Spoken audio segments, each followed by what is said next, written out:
Good morning students. जैसा कि आपको पता है कि पिछली क्लास में हम लोगों ने क्लासिफिकेशन किया था। कुछ पार्ट उसका रहता है। एक उसका स्मॉल रिकैपिचुलेशन। जैसा कि तुम्हें पता है कि kingdom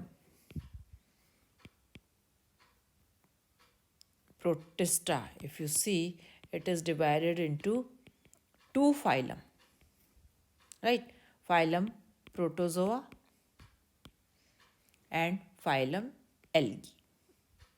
Phylum Protozoa, if you see, it is again divided into 4 subclasses. ये जस्ट हमने किया था, आपका रिकैपिचुलेशन है. First one is sarcomastigophora. First sub phylum is sarcomastigophora. These all are subphylums. Second one is Sporozoa. Third one is Nidospora. And the fourth one is Celiophora. You know very well that this classification was based on the organ of locomotion. Sarcomastigophorans were those which have pseudopodia or flagella as their locomotory organelle. Sporozoa and Nidospora, they do not have any locomotory organelle. They are just in the form of spores. And Celiophorans, they have cilia as their locomotory organelle. Now, in case of Sarcomastigophora, Sarcomastigophora was again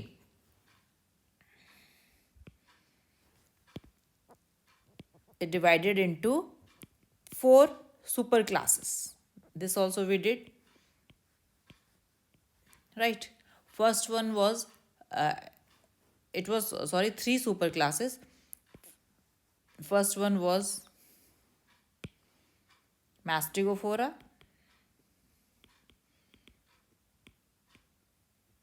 Second one was Opellinata, and third one was Sarcodina, based on the again locomotory organ. Mastigophorans, they have flagella. Opellinata, they have cilia-like structures, not exactly cilia, and Sarcodina, they have pseudopodia as their locomotory organelle or organelle. Again, if you see Mastigophora was superclass. Superclass Mastigophora was again divided into 2 parts depending on the type of chromatophore. If it is if the chromatophore contained chloroplast, it was divided into class Phytomastigophora, and if it did not contain chloroplast, it was called as Zoomastigophora. Right, in our last class we did till class Phytomastigophora and Zoomastigophora. Now today we'll take superclass Opellinata. Right, now if you see example of typical Opellinata, if you see, we have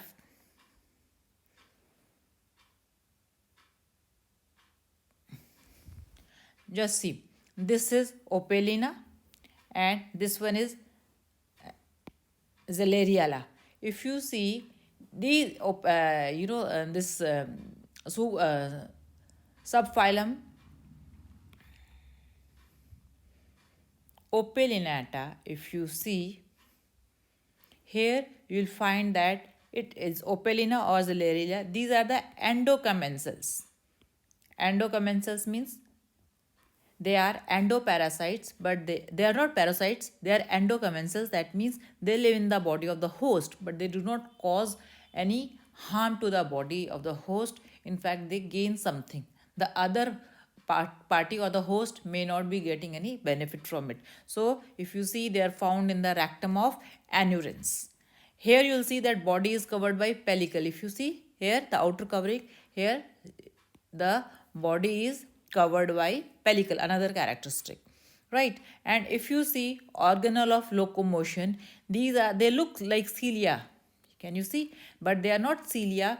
They are those small flagella, because their origin is similar to that of flagella. So you can say these small cilia like body. They are in fact small flagella present all over the surface of the opellinatans. Again, if you see, there are many nuclei in this diagram also, in this and here also there are two nuclei in Zilariella, but the nuclei are monomorphic. Right, they look similar. There are no they're not divided into micro or macro nucleus. They all look similar, right? And if you see, they do not have cytostome. Can you see? Otherwise, if you see in case of paramecium, you get to see cytostome. I'll just show you. Just see here, the gullet is there, cytostome is there, body is covered with cilia, but here you will see that they do not have any gullet like or cytostome like structure because they are saprozoic in nutrition. What do you mean by saprozoic? They feed or they live in the food material around them and they absorb the food by osmosis. Sexual reproduction is by syngamy. Asexual reproduction is by plasmotomy. We did these terms last year. So if you see Zelleriella and Opelina, they are typical example of Opelinata. Superclass Opelinata. Correct? Now we come to next subphylum. Sorry, this was subphylum.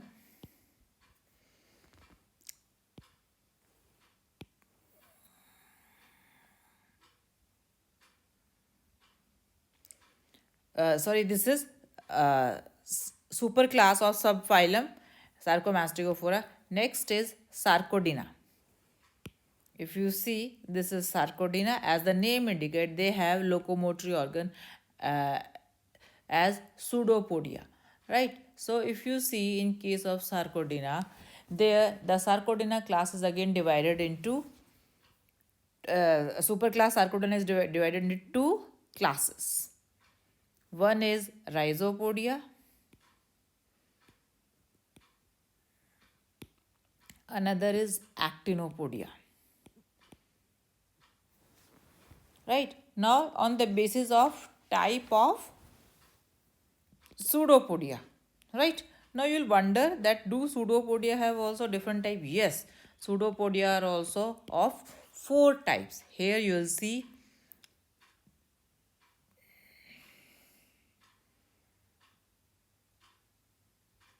just see pseudopodia, there are 4 types: Lobopodia, Philopodia, Exopodia, and Reticulopodia. If you see, suppose this is amoeba. The cytoplasm of amoeba is again divided into 2 parts. The peripheral part is known as, which is little bit solidified, ectoplasm, and the inner part, which is more fluid, is known as endoplasm. Correct. So in case of Lobopodia, if you see a finger-like projection is there, and this finger-like projection include a part of ectoplasm and a part of endoplasm, such type of pseudopodia is known as Lobopodia. In case of Philopodia, if you see, just a spike-like structure is coming out, and this it includes only ectoplasm, no endoplasm is there. Such type of pseudopodia, if you see, it is a filamentous pseudopodia with tapering end, right? And it is formed of only ectoplasm. Next, if you see here, the reticulopodia, if you see, it is almost like a philopodia, but it seems 2-3 phylopodias, they entangle together or they form reticulum, means a web-like structure, hence the name reticulopodia. They form or you can say network of pseudopodia forms reticulopodia. Next one is exopodia. Exopodia में क्या होता है? If you see, straight radiating pseudopodia है which is arising from the body, and each exopodia, इसमें आप देखो कि central में एक central वो है filament, axial filament है, which is covered by granular and cytoplasm. If you see, it is in the center, there is axial filament which is covered by ectoplasm all around it, right? If you see, it looks as if rays of sun is coming. I'll show you the example of exopodia later on, or I can show you. Yes, see, nectophrys. This is the exopodia. Correct. So if you see that the classification The Sarcodina superclass is divided into two classes, Rhizopodia and Actinopodia. Rhizopodia, they have, you know, uh, three types of Superpodia. That means it includes Lobopodia, it includes Philopodia, Reticulopodia. Actinopodians, they have Exopodia as their pseudopodia. Correct? So this way, if you see that, I'll show you example also of various Actinopodia and Rhizopodia. If you see Actinophrys, if you see, it belongs to class Actinopodia, right? Whereas this is amoeba, which is the typical example of Rhizopodia. Correct? Now, if you see,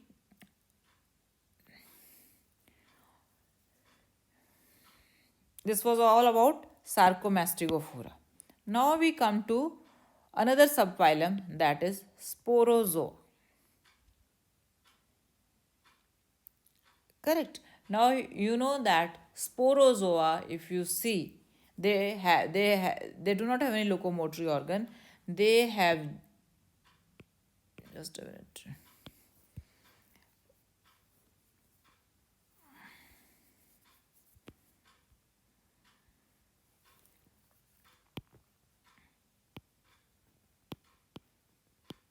Sporozoa, if you see, Sporozoa subphylum is divided into again three classes, right? I'll take you to those. Just see that these three classes depend on the nature of spore. This is Gregarina. This is Monocystis. If you see these Monocystis and Gregarina, they are spores. If you see, they do not have any polar capsule or polar filament. Simple. Just see over here. Just a simple covered spore is there. No other filament is there on their surface. Whereas if you see, this is Toxoplasma. Toxoplasma belongs to class Toxoplasma. Plasmia, right? Here spores are absent. You see spindle shaped body is there, which is streamlining. They do not have spore. And here the last class is Haplosporia. If you see in case of Haplosporia, typical example is Cerosporidium. Here you'll see spore case is present. Can you see if here the spore case is present on the surface, right? A hard covering is there, right? Here also, if you see in case of Telosporia, Gregarina and Monocystis, both type of reproduction is there in the life cycle, whereas in Toxoplasmia only binary fission is there, and here only schizogony is there. Correct? Now we come to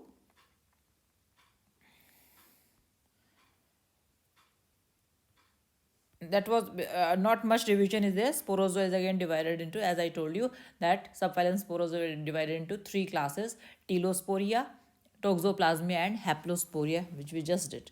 Now we come to the subphylum Nidospora, right?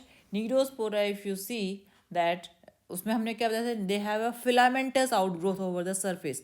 Nido means a filamentous outgrowth over the surface. Now we'll see that Nidosporia is again subphylum Nidosporia is again divided. Nidospora is again divided into two classes. That is Myxosporidia and Microsporidia. Right? A typical example of Myxosporidia is Myxobolus, and Microsporidia is Nosema.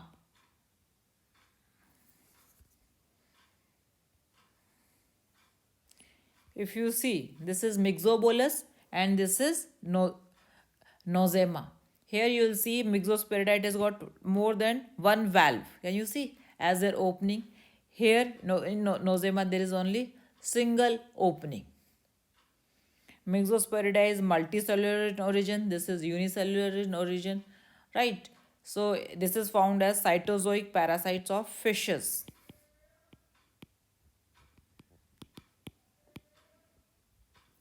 Whereas this is found as cytozoic parasites of arthropods and vertebrata. Correct. Now we come to the here. If you see that this we have done sporozoa, we have done nidospora. Now we come to the last subphylum, that is Celiophora. Correct, as the name indicate, they have cilia as their locomotory organelle. Here you will see that in case of Celiophora, class Celiophora is again divided into four subclasses.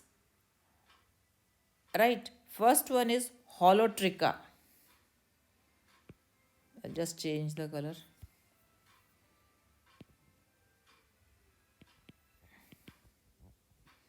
Holotricha subclass. In case of Holotrichia subclass, in case of Holotrichia, if you see, the cilia are uniformly distributed. Ballontidium is example of this. It is uniformly distributed all over the surface, right? And you do not get to see buccal ciliature. जैसे मैंने वो दिखाया था ना उसमें paramecium में, वहाँ पर इस तरह एक साइटोस्टोम होता है ciliated. Here no such cytostome is there. Next subclass is Peritrichia. पेरिट्रिकिया का एक टिपिकल एग्जांपल है वॉर्टिसेला. वॉर्टिसेला में आप ये देखो कि जो पूरी बॉडी पर तो सीलिया नहीं है, but if you see there is a strong band of anti clockwise cilia on the oral disc. Can you see over here there is cilia. Vorticella is example of peritrichia, that means on the periphery. Next one is, if you see that subclass is Suctoria. So example of Suctoria is Podophyria. If you see here, the cilia-like structures are not exactly cilia, they are tentacles. You can say suctorial tentacles which are present all over the surface. Right. Next, if you see, the subclass is Spirotrichia. Spirotrichia, typical example of Spirotrichia is Nyctotheris. Here you will see again the cilia is reduced, right? And buccal ciliature over here, can you see? Buccal ciliature is very well developed, and if you see, Nyctotheris is a very typical example of Celiophora. I think with this classification of protozoa, if you see, it is very well clear. If you see again, protozoa is divided into four subclasses: Mastigophora, Sporozoa, Nidospora, and Celiospora. Sarcomastigophora is again divided into various classes and superclasses. Sporozoa, if you see, Sporozoa is again divided into two classes. Nidospora is divided again into two classes, and Celiophora is divided into four subclasses. This is all for protozoa, and I think it is pretty clear.